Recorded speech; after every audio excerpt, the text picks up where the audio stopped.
like to support the channel. Also, you can do it by way of Patreon, Anchor, the clothing store, and also the shoe shop that is listed in the comment description below. And again, thank you to any and all of you guys who have been here to support this channel during the 2+ year period. I wouldn't be able to do what I do every single day without you.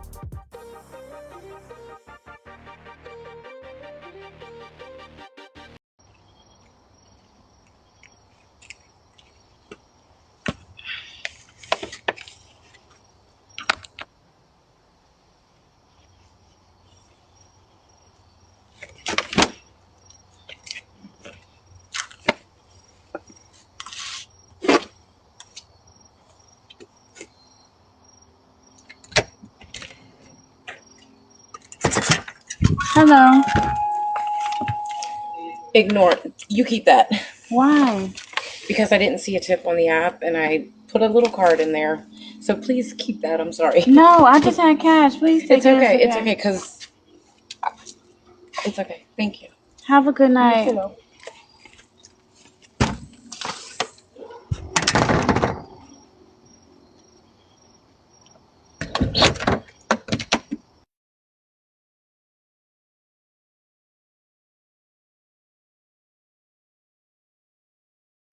So let me get this straight.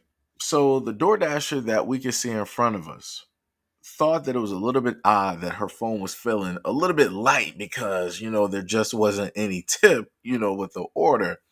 And she took out the time during when she had to go to and from to write a note and insert that note into the bag of which the person's food was in.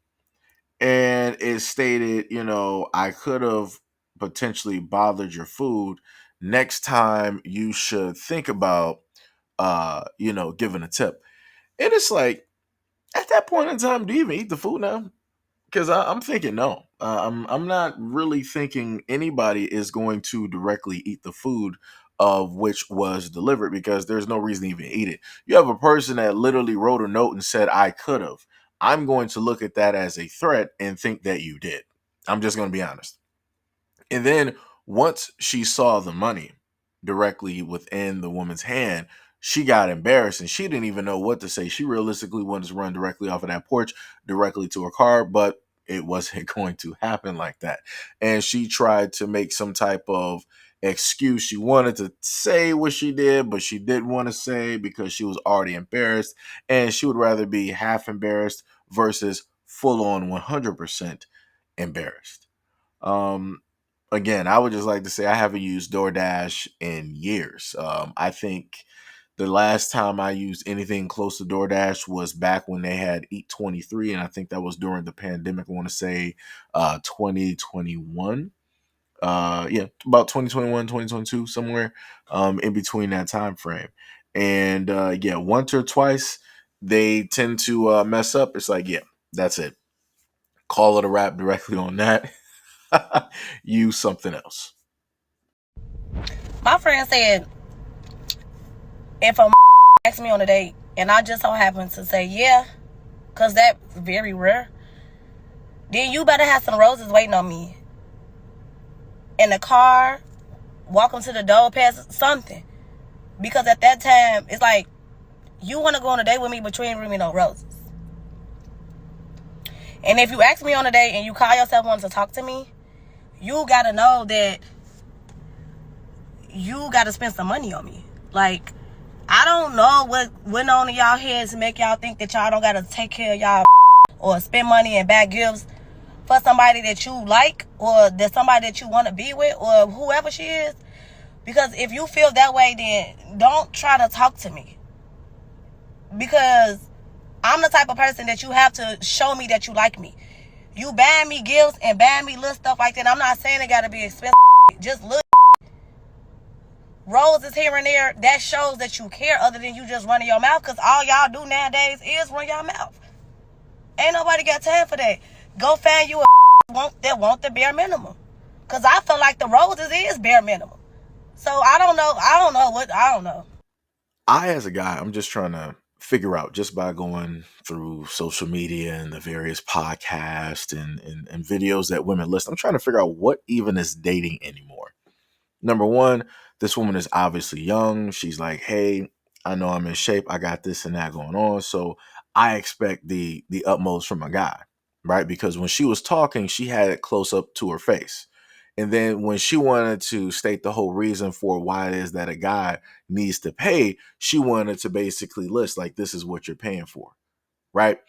So again, that's a whole nother aspect which a lot of people want to gloss and look over, and women don't want to really say anything about that, which is crazy because I'm like, you're really trying to position yourself at an angle which doesn't fit or sit well.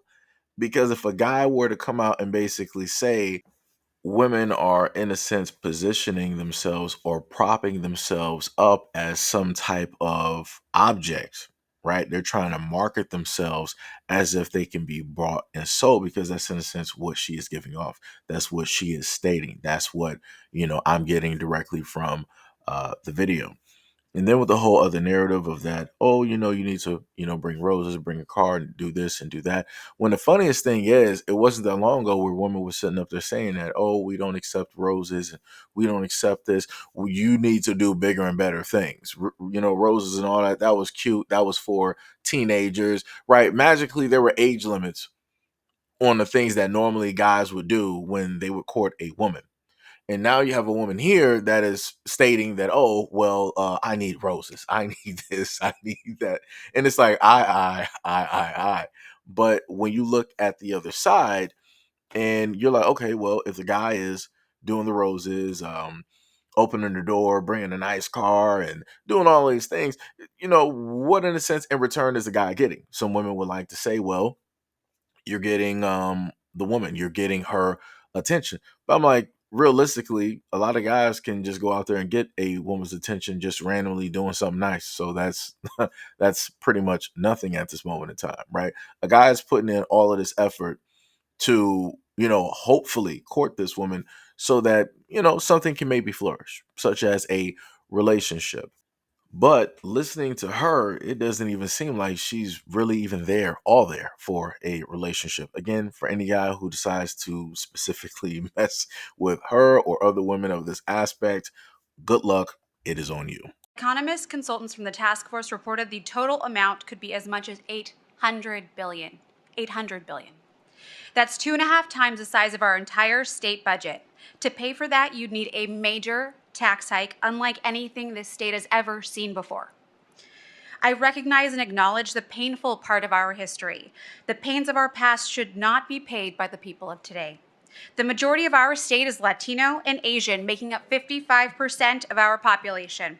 Most of them, like me, are first, second, or third generation immigrants who had nothing to do with slavery, discrimination, Jim Crow laws. Nothing. It is fundamentally unfair to force these people to pay for this, and because of that, I will be opposing today. So we were able to see the tweet, and now this is just a little bit of information because it seems like we have so many people that are misinformed, including the people that are on the government. This is taken from the ACLU Northern California website. It states Society and Equal Justice Society announced Gold Chains, the hidden history of slavery in California. San Francisco, California. The ACLU of Northern California today launched Gold Chains, the hidden history of slavery in California, a public education campaign that exposes chapters of California's history that may come as a surprise, if not an outright shock, to many people. Little known is the fact that while California entered the Union as a free state under the Compromise of 1850, slavery was rampant. In fact, local and state governments passed laws that made it perfectly legal for white settlers to hold Black and Native people in bondage, and even children. This despite the fact that the state constitution banned slavery. The first California governor tried unsuccessfully to ban Black people from the state. Gold Chains highlights California's slavery past, which often goes overlooked. It pushes California to become truly aware about the brutal treatment of Black and Native people endured, and how it shaped the California we know today. 2019 marks the 400th year since enslaved Africans arrived in Jamestown, Virginia, and were sold to colonists, beginning centuries of bondage and servitude. California had its own version of black people as chattel slavery in cotton fields, stalked by overseers, like King Cotton, the commodity that drove the slave trade on the eastern seaboard. The gold rush era in California during the 1800s led to the persistent dehumanization of black people and simultaneously forced native people off their remaining land, destroying their ecosystem for generations to come. Quote, many people don't know that in 1852, California passed its own fugitive slave law, legislation that forced deportation of black Californians back to the South if a white person made a claim, true or not, that they were, quote, their property. These historical markers are omitted from state lore and school curricula, yet they offer critical, concrete examples of California's complicity in racial tyranny. So let me get this straight. So, with the image that we have in front of us, we can clearly see that the United States has paid reparations in one form or another, past or present, to numerous groups of people, one of which are slave owners, right? After the slave owners were told, hey, you got to free these people, you can no longer have them. We made it illegal, it's abolished, yada, yada, yada.